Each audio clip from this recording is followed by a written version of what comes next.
नमस्कार दोस्तों, हर्षित द्विवेदी एजुकेशन में आपका स्वागत है। मेरा नाम है विनीत सागर। क्लास 10 एनसीईआरटी पॉलिटी की किताब चल रहा था। चैप्टर 3 शुरू हो रहा है, डेमोक्रेसी एंड डाइवर्सिटी। पिछले चैप्टर में हमने ये देखा था how power can be distributed to accommodate linguistic and regional diversities. हमने अलग अलग एग्जाम्पल देखे थे अलग अलग कंट्रीज का, like Belgium, Serbia, Sri Lanka, India etcetera.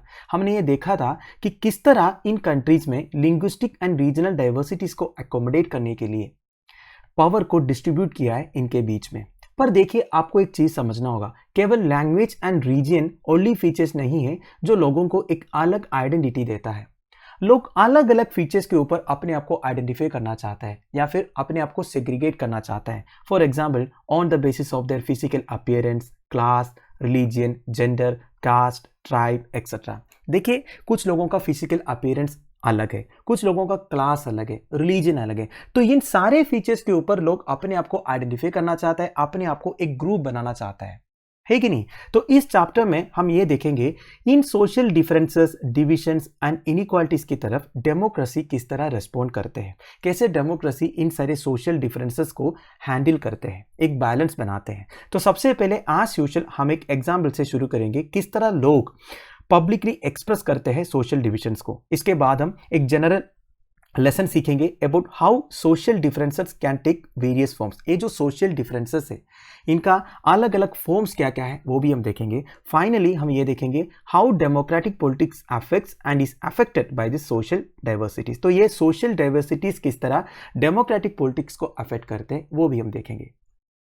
शुरुआत करते हैं दोस्तों एक स्टोरी से। ये स्टोरी है मेक्सिको ओलंपिक्स 1968 का। सबसे पहले आप इस फोटो को देखिए। ये फोटो जो है एक लैंडमार्क इवेंट था in the history of civil rights movement in the United States of America. देखिए, 1960s में अमेरिका में रेशियल डिस्क्रिमिनेशन बहुत ज्यादा चलता था, व्हाइट सुप्रीमेसी चलता था ब्लैक्स के ऊपर, इसलिए अमेरिका में सिविल राइट्स मूवमेंट चल रहा था।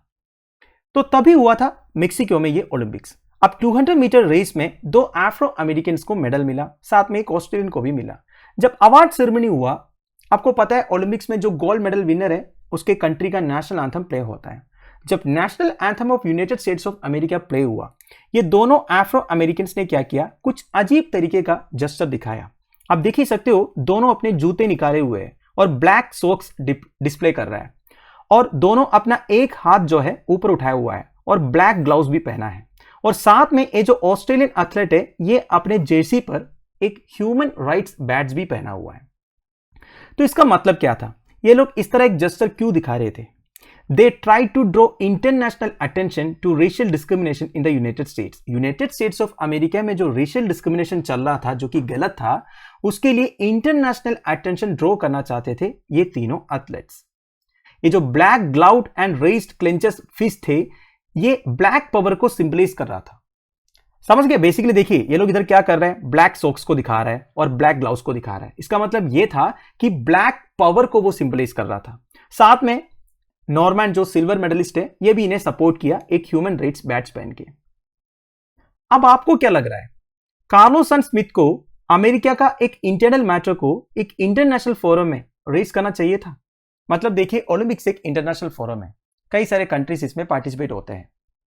अब सिविल राइट्स मूवमेंट जो अमेरिका में चल रहा था वो अमेरिका का इंटरनल प्रॉब्लम था। तो क्या स्मिथ एंड कार्लोस को अमेरिका का एक इंटरनल प्रॉब्लम को एक इंटरनेशनल फोरम में रेज करना चाहिए था या नहीं? आपको क्या लग रहा है? आपको यह लग रहा है क्या इनका जो जेस्चर पॉलिटिकली मोटिवेटेड था? और अब पीटर नॉर्मैन के बारे में सोचिए, वो तो ब्लैक भी नहीं था, अमेरिकन भी नहीं था, उनको कोई मतलब नहीं था ये सिविल राइट्स मूवमेंट से, फिर भी इन्होंने इनको सपोर्ट किया ह्यूमन राइट्स बैच पहनकर। तो अगर आप नॉर्मैन की जगह होते तो आप क्या करते? ये सारे सवाल उठता है। पर देखिए, इंटरनेशनल ओलंपिक एसोसिएशन रेस्पॉन्ड किया। इन्होंने कार्लोस एंड स्मिथ को पनिश किया for violating the Olympic spirit by making a political statement. Olympics जैसा एक इंटरनेशनल फोरम में इस तरह एक पॉलिटिकल स्टेटमेंट नहीं बनाना चाहिए था बोलकर international Olympic association Carlos and Smith का जो मेडल्स थे उसे वापस ले लिया गया। जब ये दोनों वापस घर पहुंचे, they are subjected to a lot of criticism. इन्हें बहुत ज्यादा क्रिटिसिज्म भी फेस करना पड़ा इनका वो जेस्चर के लिए। नॉर्मन को भी सफर करना पड़ा फॉर इस एक्शन। अगला ओलंपिक्स में ऑस्ट्रेलियन टीम में इन्हें इंक्लूड नहीं किया गया। But their action succeeded in gaining international attention for the civil rights movement. इनके वो जेस्चर से अमेरिकन सिविल राइट्स मूवमेंट को एक इंटरनेशनल अटेंशन तो मिल गया जो वो चाहते थे। और recently United States of America में सान होस स्टेट यूनिवर्सिटी में इन दोनों का एक स्टैच्यू भी इंस्टॉल किया गया इन्हें ऑनर करने के लिए। वैसे सान होस यूनिवर्सिटी के ऑल स्टूडेंट्स थे कार्लोस एंड स्मिथ। और जब नॉर्मन का डेथ हुआ था 2006 में, Smith and Carlos were pall bearers at his funeral. जब नॉर्मन का डेथ हुआ, स्मिथ एंड कार्लोस ऑस्ट्रेलिया में पहुंचे और इनके फ्यूनरल भी अटेंड किया। उनके पॉल बेयरर्स भी थे। पॉल बेयरर्स मतलब आप समझ रहे हो ना दोस्तों, ये फोटो देखिए, इस तरह कोफिन को लेके जाने वाले जो लोग हैं इन्हें पॉल बेयरर्स बोलते हैं। अब दोस्तों डिफरेंसेस, सिमिलैरिटीज एंड डिविजन्स। इस एग्जाम्पल्स में athletes social divisions and social inequalities के प्रति रिस्पॉन्ड कर रहे थे, पर हर जगह ऐसा नहीं है। अलग अलग कंट्रीज में अलग अलग फॉर्म ऑफ सोशल इनइक्वालिटीज आपको देखने को मिलेगा। अगर अमेरिका में रेसिज्म के चलते था तो बेल्जियम में वो रीजन के चलते था। अलग अलग रीजन में लोग अलग अलग लैंग्वेजेस बोलते थे, उस वजह से प्रॉब्लम हुआ। श्रीलंका में अलग अलग लैंग्वेजेस के साथ साथ अलग अलग रिलीजियस डिफरेंसेस भी था। तो कहने का मतलब ये है, ये जो सोशल डाइवर्सिटी है वो अलग अलग फॉर्म्स लेते हैं अलग अलग सोसाइटीज में। Now origins of social differences. हमारी सोसाइटी में जो सोशल डिफरेंसेस है उसका ओरिजिन दो तरह से होता है। एक होता है बाय बर्थ, आपका जन्म से, जिस फैमिली में आप पैदा हुआ, जिन पेरेंट्स के लिए आप पैदा हुआ, उनका जो रिलीजन है वो ऑटोमेटिकली आपका भी रिलीजन बन जाता है। आपके पास उतना कोई चॉइस नहीं रहता है। मैक्सिमम केसेस में ऐसा ही होता है, पर हर केसेस में ऐसा है ये भी हम बोल नहीं सकते। कुछ केसेस में ऐसा होता है, बच्चे जब बड़े हो जाता है, अपने हिसाब से चीजें करने लगता है, तो वो अपना रिलीजन चेंज भी करते हैं। ऐसे भी केसेस आपके सराउंडिंग्स में भी होगा, है कि नहीं।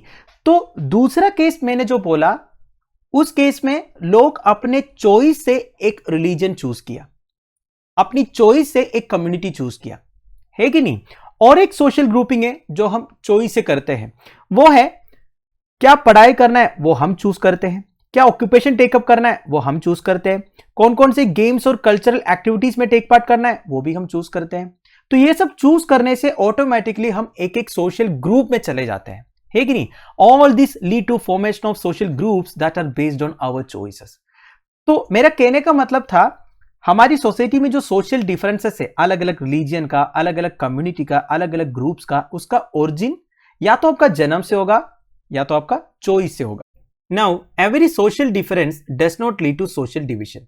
Social differences divide similar people from one another, but they also unite very different people. इसका मतलब क्या है, देखिए, ये जो सोशल डिफरेंसेस है ना, ये सिमिलर पीपल को अलग कर देते हैं, पर एट द सेम टाइम ये डिफरेंट पीपल को सिमिलर भी कर देते हैं। अब थोड़ा सा कंफ्यूज हो गया होगा, एक एग्जाम्पल के साथ हम देखते हैं। आपको कार्लोस एंड स्मिथ वाली कहानी मालूम है। They were similar in one way, क्योंकि दोनों अफ्रीकन अमेरिकन थे, but they were different from Norman who was white. But ये तीनों सिमिलर थे एक केस में, किसमें, ये तीनों एथलीट्स थे and they stood against racial discrimination. मतलब कार्लोस स्मिथ अफ्रीकन अमेरिकन थे, नॉर्मन बिल्कुल अलग कम्युनिटी से बिलोंग करते थे, पर ये तीनों सिमिलर हो गया जब एथलीट्स वाले कैटेगरी में आया। तो इसलिए इधर बोला social differences divide similar people from one another, but they also unite very different people. Different people को इधर यूनाइट भी किया ना। Now, it is fairly common for people belonging to the same religion to feel that they do not belong to the same community because their caste or sect is very different. एक ही religion के लोग भी ऐसे feel करने लगता है कि वो सिमिलर नहीं है, क्योंकि वो अलग अलग कास्ट और सेक्ट से बिलोंग करते होंगे। It is also possible for people from different religions to have the same caste and feel close to each other. हो सकता है दो ग्रुप ऑफ पीपल दो रिलीजन से बिलोंग करते होंगे, पर दोनों का जो लेवल है दोनों रिलीजन में वो सेम होगा, तब ये दोनों एक साथ हो सकता है। ऐसा भी केसेस है। Rich and poor persons from the same family often do not keep close relations. एक फैमिली में भी ऐसा होता है ना दोस्तों, आपका कोई रिलेटिव होगा वो काफी रिच होगा, तो आपके साथ उतना वो कनेक्शंस नहीं बना के रखेंगे। तो एक ही फैमिली के अंदर डिफरेंसेस आ गया ना। Thus we all have more than one identity can belong to more than one social group. We have different identities in different contexts. तो कुल मिला के कहने का मतलब क्या है, सोशल डिफरेंसेस हर जगह है। हम सबके पास एक से ज्यादा आइडेंटिटी है, हम सब एक से ज्यादा सोशल ग्रुप से बिलोंग करते हैं। वो डिपेंड करता है किस हिसाब से सोशल ग्रुप बनता है। फैमिली के अंदर हो सकता है, दोस्तों के बीच में हो सकता है, रिलीजन के अंदर हो सकता है, कास्ट के बेसिस में हो सकता है। तो अलग अलग सोशल ग्रुप्स विद अलग अलग सोशल डिफरेंसेस बनते ही रहते हैं सोसाइटी के अंदर। Now overlapping and cross cutting differences, ये थोड़ा सा ट्रिकी टॉपिक है, ध्यान से सुनिएगा। Social division takes place when some social difference overlaps with other differences. दो कम्युनिटी के बीच में सोशल डिफरेंसेस हो सकता है, पर उनके बीच में सोशल डिवीजन होना जरूरी नहीं है। एक एग्जाम्पल के साथ मैं आपको बताऊंगा। यूनाइटेड स्टेट्स ऑफ अमेरिका में 1960s में क्या होता था, व्हाइट पॉपुलेशन ब्लैक पॉपुलेशन के ऊपर डोमिनेंट रहता था। काफी रेशियल डिस्क्रिमिनेशन होता था ब्लैक पीपल की तरफ। क्यों होता था? क्योंकि black people they tend to be poor, homeless and discriminated against. पहले से काफी डिस्क्रिमिनेशन सह चुके थे ब्लैक पीपल, वो पुअर थे, होमलेस थे। अब क्या हो गया, व्हाइट पीपल रिच थे। अब white people and black people के बीच में जो सोशल डिफरेंस है ना, वो काफी वाइड था। तब उधर सोशल डिवीजन होने का चांस है, इसलिए उधर व्हाइट्स एंड ब्लैक्स के बीच में एक बहुत बड़ा डिवीजन आ गया, दोनों अलग हो गए थे। अगर ये व्हाइट्स भी ब्लैक्स की तरह डिस्क्रिमिनेटेड होते, उतना रिच नहीं होते, होमलेस होते, तो ब्लैक एंड व्हाइट पीपल के बीच में उतना सोशल डिवीजन नहीं होता। और एक एग्जांपल मैं आपको बताऊंगा नॉर्थर्न आयरलैंड एंड नेदरलैंड्स का। अब देखिए, नॉर्थर्न आयरलैंड एंड नेदरलैंड्स दोनों यूरोपियन कंट्री है। नाउ इन दोनों कंट्रीज में प्रिडोमिनेंटली क्रिश्चियन पॉपुलेशन है, पर ये Christian population Catholics and Protestants में डिवाइडेड है। कुछ लोग कैथोलिक्स है, कुछ लोग प्रोटेस्टेंट्स है। अब नॉर्थर्न आयरलैंड का हाल क्या है, class and religion overlap with each other. If you are Catholic, you are also more likely to be poor. You may have suffered a history of discrimination. देखिए, जैसे ब्लैक्स का हाल था ना यूनाइटेड स्टेट्स ऑफ अमेरिका में, वैसे northern Ireland में Catholics का हाल था। कैथोलिक रिलेटिवली पुअर थे, होमलेस थे, कई सारे डिस्क्रिमिनेशन सह चुके थे बहुत पहले से। इसलिए उधर के जो प्रोटेस्टेंट्स है कैथोलिक्स के ऊपर डोमिनेट करने लगा, और प्रोटेस्टेंट्स एंड कैथोलिक्स के बीच में क्या आ गया, एक सोशल डिवीजन आ गया। पर नेदरलैंड्स में ऐसा हाल नहीं था। In Netherlands class and religion tend to cut across each other. Catholics and Protestants are about equally likely to be poor और रिच। कैथोलिक्स एंड प्रोटेस्टेंट्स के बीच में इतना ज्यादा कोई सोशल डिफरेंस नहीं था। ऐसा नहीं था कैथोलिक्स ज्यादा पुअर है या फिर प्रोटेस्टेंट्स ज्यादा रिच है। इक्वली समवट दे वर इक्वल। समझिए, the result is that Catholic and Protestants have had conflicts in northern Ireland while they do not do so in Netherlands. देखिए, नॉर्थर्न आयरलैंड्स में हो या फिर नेदरलैंड्स में हो, दोनों में कैथोलिक्स एंड प्रोटेस्टेंट्स हैं, पर नॉर्थर्न आयरलैंड में वो दोनों कॉन्फ्लिक्ट करते थे, क्योंकि उधर कैथोलिक्स और प्रोटेस्टेंट्स के बीच में डिफरेंसेस ज्यादा था। एक ज्यादा रिच थे, एक ज्यादा पुअर थे। पर नेदरलैंड्स में क्या है, दोनों इक्वल है, इसलिए कोई सोशल डिवीजन नहीं हुआ।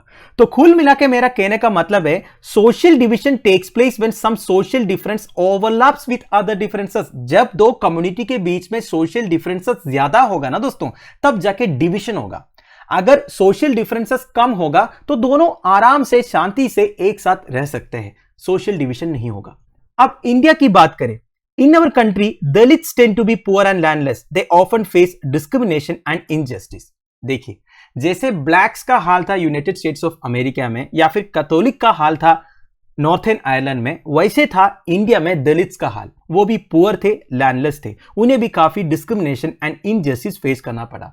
तो जनरल कम्युनिटी एंड दलित्स के बीच में जो सोशल डिफरेंस है वो कई ज्यादा हो गया, इसलिए दोनों के बीच में सोशल डिवीजन आ गया।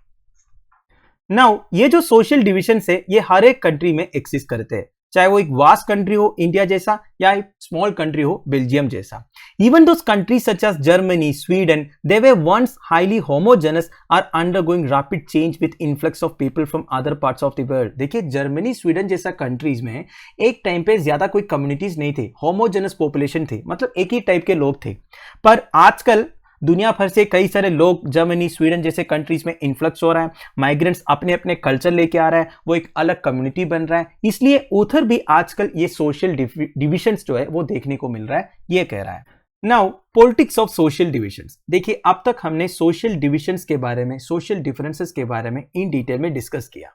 अब हम ये देखेंगे अगर कैसे इन सोशल डिविजन्स पॉलिटिक्स को अफेक्ट करते हैं। नाउ कुछ एग्जाम्पल्स के साथ डिस्कस करते हैं। Take the case of Northern Ireland. Northern Ireland के बारे में मैंने आपको पहले ही बोला, उधर कैथोलिक्स एंड प्रोटेस्टेंट्स के बीच में सोशल डिवीजन एक्सिस्ट करता था, क्योंकि कैथोलिक्स रिलेटिवली पुअर थे प्रोटेस्टेंट से. Now, this region of United Kingdom has been for many years the site of a violent and bitter ethno-political conflict. काफी सालों तक नॉर्थर्न आयरलैंड में प्रोटेस्टेंट्स एंड कैथोलिक्स के बीच में एथनो-पॉलिटिकल कॉन्फ्लिक्ट देखने को मिला है.